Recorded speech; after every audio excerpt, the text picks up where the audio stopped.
Morning everyone. Happy to see you back everyone.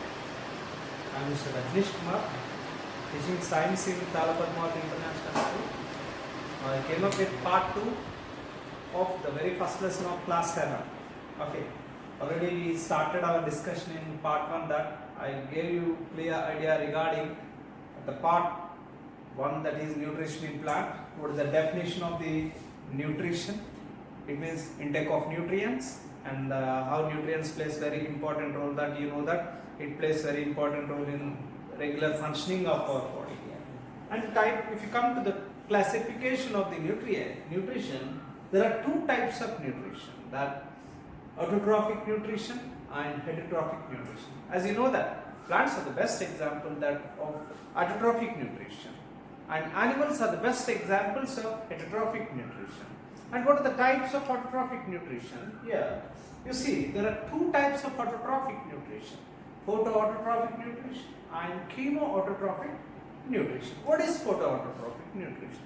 The type of nutrition that where plants prepare their own food by using only light, whereas chemoautotrophic nutrition, the organisms that who prepare their food by performing some of the biochemical reaction in the water at the bottom of the water, seas or ocean. This is the thing happened. And heterotrophic nutrition, animals are the best example. And photosynthesis, as you know that sunlight, water and photosynthetic equation that we have discussed, as this photosynthesis takes place in plants and algae. Now I hope that you are very clear and fine with the part 1. So let's go to the part 2 of the lesson 1. So what is the thing here? Synthesis of plant food other than carbohydrates. You know that what are the other plant foods here? So other plant foods, as you are eating, right, pulses. As you are eating pulses here. So you know that pulses are made with what? Protein. Pulses are made with protein. So what is the major element required that to form this protein? You know children, anyone can answer? It is none other than nothing but nitrogen. You know children, the very important fact, right? 78% of gaseous substance in the atmosphere is what? Nitrogen. 78% of the gaseous substance in the atmosphere is nitrogen. But we cannot utilize this nitrogen, as plants also cannot utilize directly this nitrogen. So why it cannot utilize the nitrogen directly? Why it cannot absorb the nitrogen directly from the atmosphere? There are various reasons. The one and most important reason is that nitrogen is not available in elementary form. It means where two nitrogens are bonded together very strongly with triple bonds. So it means free nitrogen is absent in the atmosphere, as two nitrogens are very closely bonded and formed here, where it requires larger and larger energy to break that. So that's why we cannot absorb that nitrogen from the atmosphere, as where oxygen have two bonds, where we can break that oxygen bonds very easily. So we can absorb that oxygen very easily. So nitrogen we cannot absorb, plant can absorb. Plant cannot absorb. But plants require that nitrogen more and more in number. Why? Means it can prepare the proteins. So the major substance of the protein is nitrogen. So in such condition here, it is taking the other substances here, help of the other substances like bacteria here. So it means that our plant prepare carbohydrates, fats, proteins and everything here. Not only protein, not only starch, Plant prepare all the components, all the food components. So now our discussion is that about the mostly about the protein here. So now you see here, this is the plant as it cannot absorb, as it need the nitrogen. Very important to prepare the pulses. So then how it is taking nitrogen? In the soil, you see that rhizobium bacteria is capable of absorbing nitrogen and convert that nitrogen to nitrates. So when nitrogen is converted into nitrates, it tells that plant can absorb very easily, right, and can utilize in the preparation of protein preparation metabolism. So it is meant to say that rhizobium is absorbing nitrogen from the atmosphere and it is adding that nitrogen in the soil and converting that nitrogen to nitrates. Then the nitrogen is taken by the plant here. So then plant is utilizing that nitrate and help in the formation and preparation of the protein. So here in what way plant is helping this rhizobium? Rhizobium is giving nitrogen to the plant and plant is giving shelter to the rhizobium. It means both of them are in a close relationship, mutual relation, helping each other, forming a relationship. This is called as a symbiotic relationship. What we call symbiotic relationship. Symbiotic or symbiosis. What we call symbiosis. What we call this symbiosis or symbiotic relationship here. And also another example also I want to say here. Other than this, in this way nitrogen is utilized by the plant that to prepare the protein. So the other example also I want to tell you what is the other example here. So you can see the other example.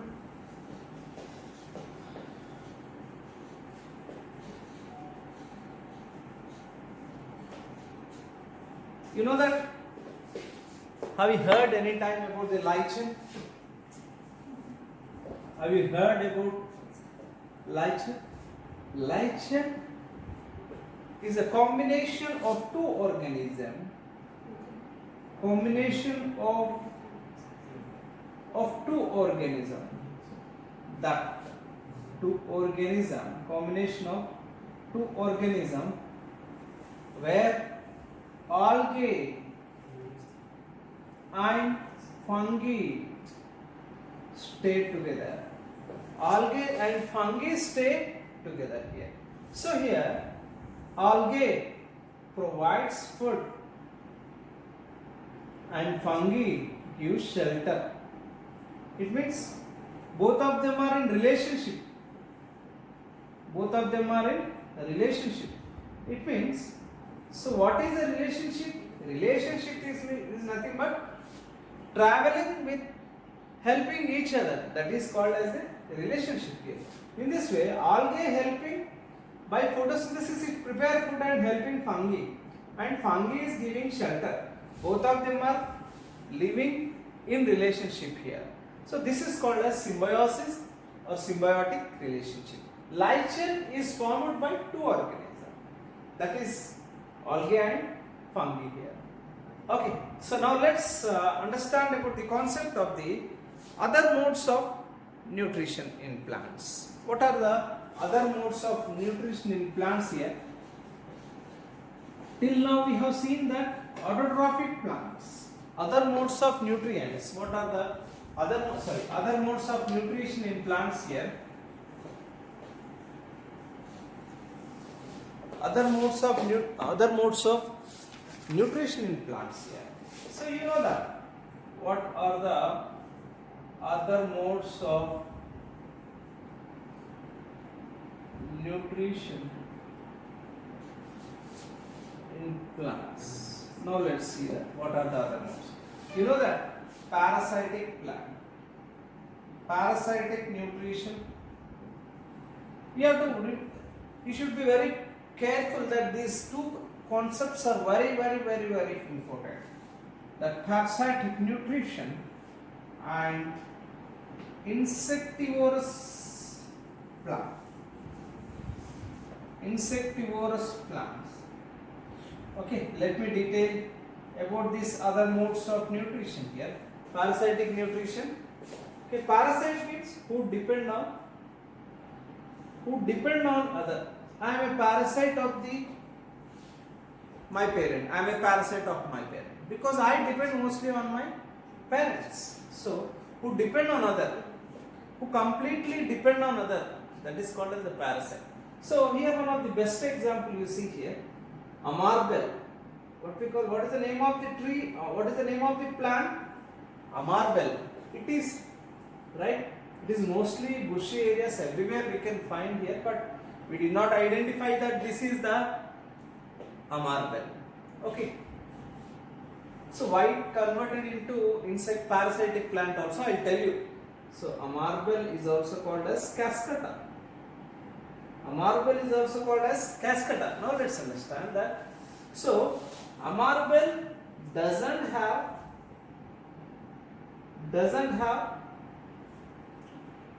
chlorophyll. What amarbel doesn't have? Chlorophyll. Then can it participate in photosynthesis, children? No, it is not possible to participate in photosynthesis. So then how it can prepare its food? It cannot prepare its food. It has to depend on others for food. It has to depend on others for food. So that's why amarbel has become parasite because of the absence of the what? Chlorophyll. Okay. So its stem, it doesn't have a strengthened or wooden stem. It is just a climber. So it is in the picture, by drawing the picture that it will be very clear and you can understand for you very well. You see here, it is a thread-like structure. The plant is thread-like structure. Okay. So this is the host plant. This is the main host plant that who is giving food and nutrient. So this is what? Amarbel. As this amarbel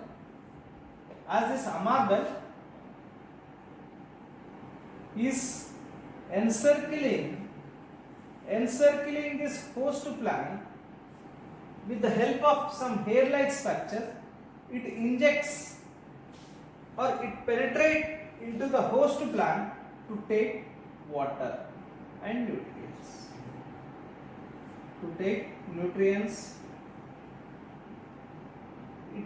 Mostly we say that to take the nutrients and the food. Okay. So I hope you understood. Amarbel is a thread-like structure which is yellowish in color. Okay. It encircling the host plant and it injecting its hair-like structure into the host plant to take the nutrient. So that injecting or penetrating hair-like structures is called as haustoria. What we call haustoria. What we call that? Haustoria. Okay, haustoria is the right. Haustoria is a hair-like structure which penetrates into the host plant to take the nutrients from the host plant. Okay, so this is the parasitic, best example of parasitic nutrition. It belongs to the Cascataceae, right? Now let's understand about the insectivorous plant.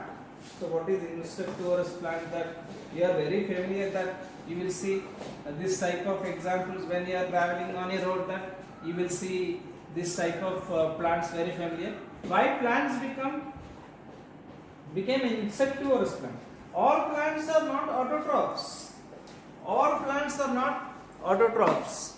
Some plants are heterotrophs. Best example is that parasitic plant Cascata, and this is also another example. You can see here, right? This is the insectivorous plant. Why the plant became insectivorous? Because very important aspect, as they require nitrogen, as they cannot absorb nitrogen with the help of the rhizobium, as it needs the nitrogen and some other nutrients that which are present in the body of the insect. So what it is doing here? So when insect come near to the point, of the opening of the lid of the pitcher plant. This is the pitcher plant. That this is the lid of the pitcher plant, and this is the socket, right? Socket and the bag of the pitcher plant. When insect come here by flying near to the point of the opening, right? As like a sensor, the lid closes. The insect recognizes the movement of the insect, and as when insect come near to the opening, insect lid is closed by the plant, and the insect is digested inside. Insect is digested inside, that to accumulate and absorb the nitrogen and some other nutrients from the insect. So this is the major concept of the insectivorous plant. As best examples, you are very familiar, that pitcher plant, Venus flytrap, Utricularia, all these are the best examples that you can understand about the insectivorous plant. The plants which depend on insects is called as insectivorous plant, as to feed their, make available the nutrients. So this is a major concept regarding this insectivorous plant. Now the other concept is that how plants replenish their nutrients, how nutrients are replenished in the soil. The concept is that how nutrients are replenished in the soil. It means, so let us understand in detail.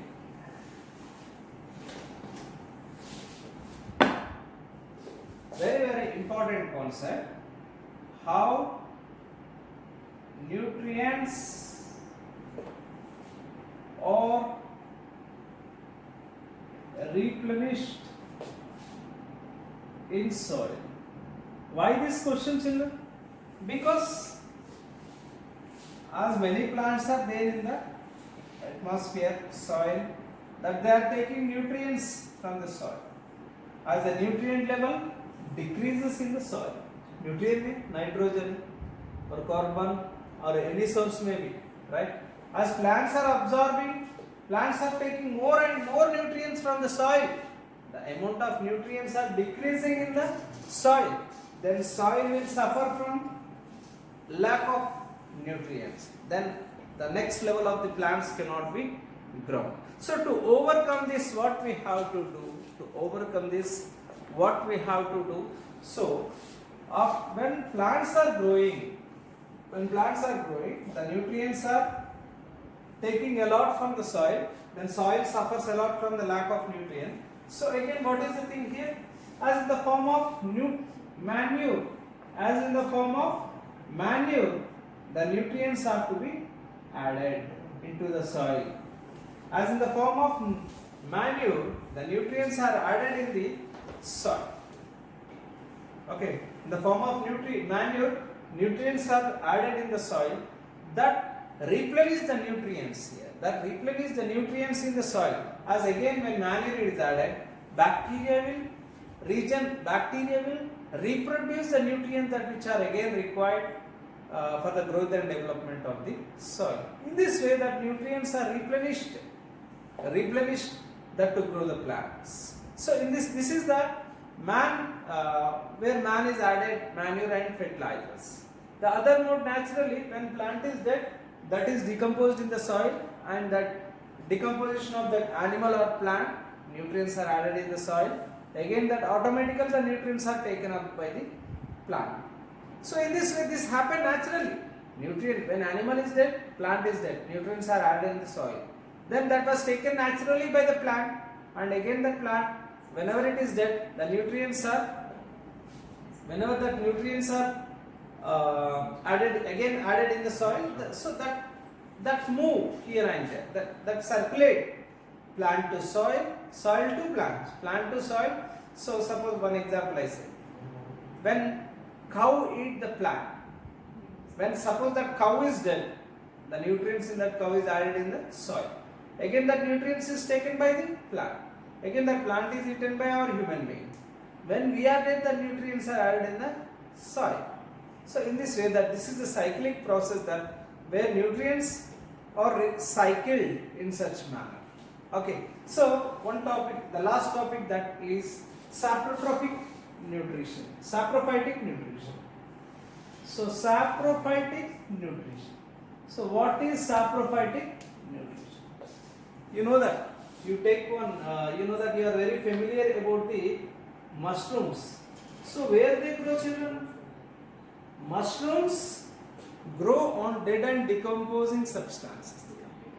Mushrooms grow mostly on dead and decomposing substances.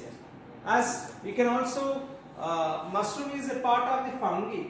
Mushroom is a part of what, children? Fungi here. So the organism which grow on dead and decomposing matter is called as saprotrophs. What we call? Saprotrophs. So saprotrophs are the best examples of saprophytic nutrition. Who depend on dead and decomposing material is called as a saprophytic nutrition or saprotrophic nutrition. Anyway you can call saprotrophic or saprophytic organism who depend on dead and decomposing organisms, right? Bacteria is the best example and fungi is the best example. Okay, you know that on bread slice, you take one bread slice and sprinkle some water on the bread slice. Then after few days you will see that the formation of the fungus, that is hair like structure. On the top of that fungi you will see this is the bread slice. This is what? Bread slice. This is bread slice. On the surface of the bread slice you will see that hair like structure. This is the sporangium. This is the structure of fungi. Okay, this is the structure of fungi. This is the sporangium. This is hair like structure called as hyphae. So in such a manner that fungus grows on dead and decaying matter. Okay, so who depend on dead and decaying matter is called as saprophytic or saprotrophic nutrition. So once I want to give a review of this mind map of the topic: nutrition, autotrophic nutrition, heterotrophic nutrition, photoautotrophic nutrition, and chemoautotrophic nutrition and photosynthesis. Next, insectivorous plants and parasitic plant and saprotrophic organisms, and how plants replenish the how soil replenishes the nutrients which are lost. Okay, in such manner that different concepts are discussed here. Even symbiotic relationship as two organisms are stay closer. Okay, so that's all for the day. I will issue the worksheet. Please refer the worksheet and do the following, and for any queries and doubts contact me. Thank you everyone.